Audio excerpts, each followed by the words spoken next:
Espero que eu não acabe me expondo ao escrever isso, mas sou um artista de grafite, ou como alguns poderiam ver, um delinquente. Estou bem com qualquer um dos títulos. A questão é que gosto de usar spray e sou razoavelmente bom com uma lata na mão. A comunidade de pichadores é terrível, as pessoas são hostis e não há respeito entre os artistas. Por causa disso, adotei uma rotina muito mais discreta. Gosto de marcar em lugares mais tranquilos onde minha arte provavelmente não será vista por outros artistas ou pelo público em geral. Linhas ferroviárias antigas geralmente são uma boa opção, já que os vagões são intermináveis e novos trens são desativados e deixados lá o tempo todo. Meu amigo Lucas gosta de me acompanhar quando estou pichando, mesmo que ele não seja muito envolvido nisso. Eu aprecio a companhia.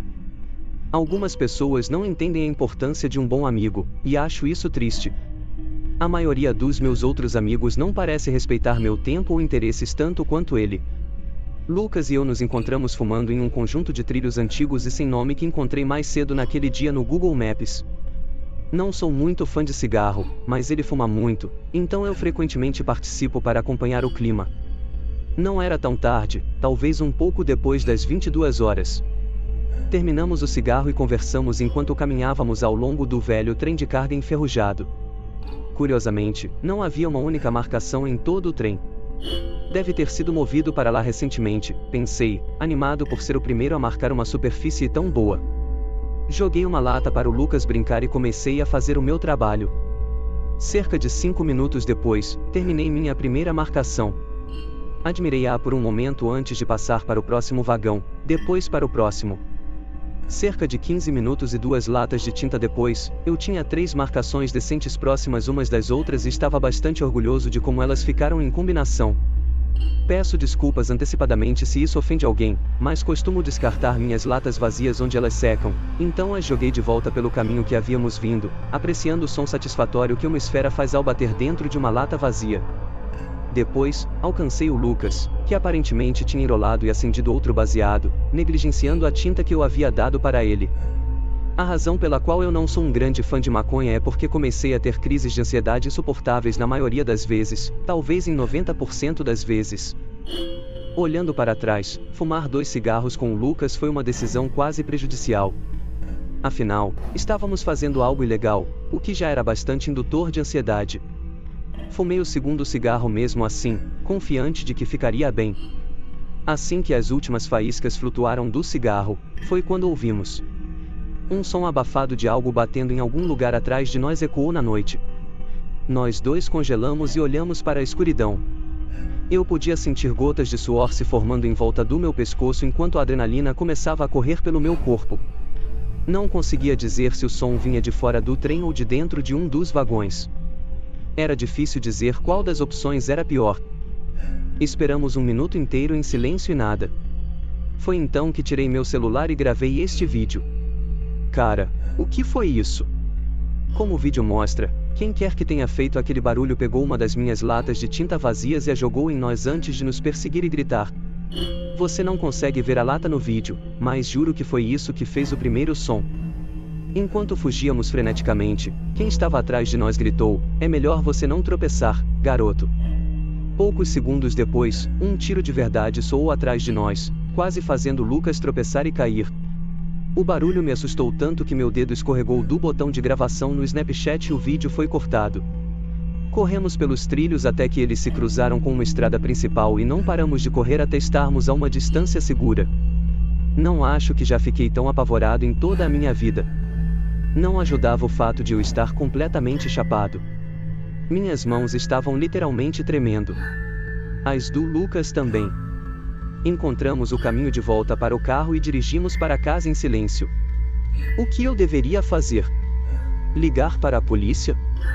Eu estava literalmente infringindo a lei. Isso não era uma opção. Mas a história não termina aí. Na verdade, voltei àqueles trilhos algumas semanas depois, mas desta vez durante o dia armado com minha confiável Glock 17. Para minha surpresa, o trem ainda estava lá. Apesar disso, havia uma diferença bastante evidente desta vez.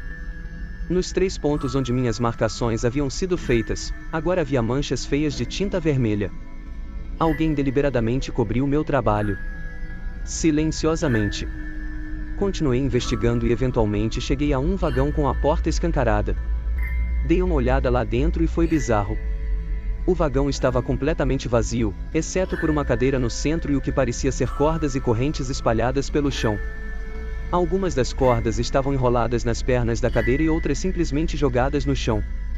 A parte mais estranha foi o cheiro. Todo o vagão cheirava a água sanitária. Se você fechasse os olhos, acharia que estava em um armário de produtos de limpeza. Não posso enfatizar o cheiro o suficiente. Literalmente parecia que todo o vagão havia sido encharcado de água sanitária. Eu ia tirar uma foto da cena quando pensei ter ouvido um som metálico vindo de algum lugar mais adiante no trem. Poderia ter imaginado isso, mas não quis correr riscos. Isso foi o suficiente para mim. Saí de lá tão rápido quanto entrei. Contei essa história para várias pessoas e nenhuma delas conseguiu racionalizar as ações daquele psicopata de uma forma que fizesse sentido.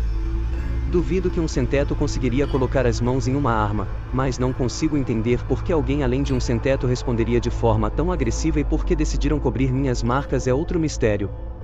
Acho que o aspecto mais perturbador de tudo isso foi a cadeira no meio do vagão. Eu realmente quero voltar àqueles trilhos só para tirar uma foto do que vi, mas ainda não criei coragem. Não faço ideia se quem estava lá naquela noite estava realmente atirando para nos matar ou apenas tentando nos assustar. Mas, às vezes, tarde da noite, quando estou sozinho com meus pensamentos, ainda consigo ouvir aquele tiro ecoando nos meus ouvidos enquanto escrevo isso. É início de julho. Esta história aconteceu no começo do verão. Eu geralmente tento ficar na minha cidade universitária ou viajar para a Europa no verão como uma forma de evitar voltar para casa, mas isso não foi possível desta vez. Acabei voltando para casa no início do verão, a contragosto. Eu só precisava aguentar uma semana e depois estaria em um avião para a Alemanha. Não estava muito afim de ver meus antigos amigos, mas também não estava muito afim de ficar em casa.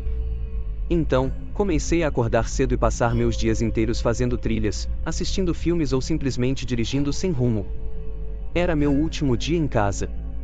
Já estava ficando entediado com as coisas que tinha feito e queria fazer algo um pouco mais emocionante. Meus amigos e eu costumávamos pular trens, uma das muitas atividades indisciplinadas que desde então cortei da minha vida. Decidi que se dane e fui até um conjunto isolado de trilhos que eu conhecia. Trens de carga sempre passavam por aqui, então sabia que haveria muitas opções. Os trilhos eram cercados por árvores e várias plantas, parte da razão pela qual os escolhi. A última coisa que precisava era ser pego por fazer algo ilegal depois de estar limpo por tantos anos. Estacionei o carro e me dirigi aos trilhos. Deixe-me descrever o layout para facilitar o entendimento. Este conjunto específico de trilhos passava pelas árvores por um tempo antes de entrar em um túnel. Havia uma pequena clareira do outro lado do túnel e depois uma ponte enorme sobre a água. Meus amigos e eu costumávamos pegar o trem até atravessar a ponte, mas como eu estava sozinho, não teria como voltar ao carro a menos que quisesse caminhar 16 quilômetros. Então, decidi que pularia no trem, passaria pelo túnel, desceria e faria uma caminhada tranquila de volta ao carro. Caminhei pelos trilhos e esperei um trem passar. Devia ser umas 2 ou 3 da tarde. Finalmente, depois de uns 10 minutos de caminhada, comecei a sentir a vibração familiar nos trilhos. Corri rapidamente para o lado e tentei ao máximo ficar fora de vista. Normalmente, pelo que sei, os maquinistas de trens de carga não se importavam o suficiente para denunciar pessoas caminhando pelos trilhos, mas não queria correr riscos. O trem passou e esperei uma boa quantidade de vagões passar antes de sair do meu esconderijo. Escolhi um vagão que parecia fácil de alcançar e comecei a correr ao lado do trem como já tinha feito centenas de vezes antes. Quando me senti confiante, agarrei a escada e me puxei para cima. Foi bem fácil. O trem não estava viajando muito rápido. Quando minha parte do trem chegou ao túnel, tudo ficou escuro, como era de se esperar. Fiz meu caminho com cuidado, tendo estado em túnel muitas vezes, sabia o que estava fazendo. Logo, estava quase do outro lado. Estava prestes a pular, como planejado, mas hesitei. Por alguma razão, quis esperar até que estivesse fora do túnel. Talvez a escuridão do túnel tenha me deixado desconfortável, talvez eu só quisesse ter certeza de que o trem não estava indo mais rápido do que parecia. De qualquer forma, esperei mais 15 segundos, talvez, até que estivesse saindo do túnel. O trem ainda estava indo devagar, como eu esperava, e saltei para baixo com relativa facilidade. Agora, aqui é onde as coisas ficam estranhas. Antes de continuar, preciso mencionar que esta foi a primeira vez em muitos anos que estive em um túnel de trem e havia um motivo. Isso era algo que meus amigos e eu fazíamos no ensino médio, e até mesmo um pouco nos primeiros anos da faculdade, mas eu parei de pular trens e outras travessuras como essa há alguns anos, porque passei por uma experiência muito traumática. Embora eu sempre soubesse que pular trens era perigoso, nunca havia me machucado ou quase morrido fazendo isso. Certo, então, o que aconteceu foi que, enquanto o trem saía do túnel, olhei de volta para o outro lado. Eu não estava olhando para nada em particular, então, só dei uma rápida olhada e comecei a me afastar. Mas então, vi algo.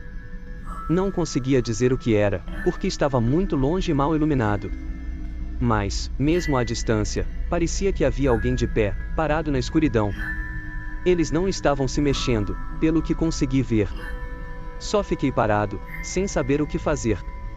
Naquele ponto, o trem estava longe o suficiente para que não pudesse ouvir mais nada além do som do vento ao redor. Não sei por que fiz isso, mas comecei a andar de volta para o túnel. Estava quase como se eu estivesse em transe, hipnotizado por essa figura de pé na escuridão. Conforme me aproximava, percebi que algo estava muito errado. A figura começou a se mover, muito devagar, mas com propósito. Não consegui distinguir quem ou o que era, só que estava se movendo em minha direção. Fiquei paralisado de medo, incapaz de decidir o que fazer. Então, essa coisa soltou um som. Não sei como descrevê-lo, além de dizer que parecia um grunhido, como um som de animal. Isso me assustou tanto que instantaneamente virei e corri.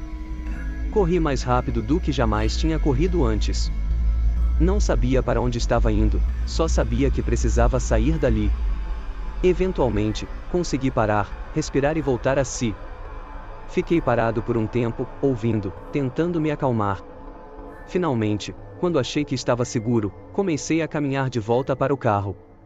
Não sabia o que tinha visto, e honestamente, nem queria saber. Não olhei para trás nenhuma vez até chegar ao meu carro e entrar. Acelerei até estar a quilômetros de distância. Já fiz essas aventuras muitas vezes, mas nunca vou me esquecer do que aconteceu naquele dia. Talvez eu devesse, mas nunca voltei para descobrir o que ou quem era aquela figura.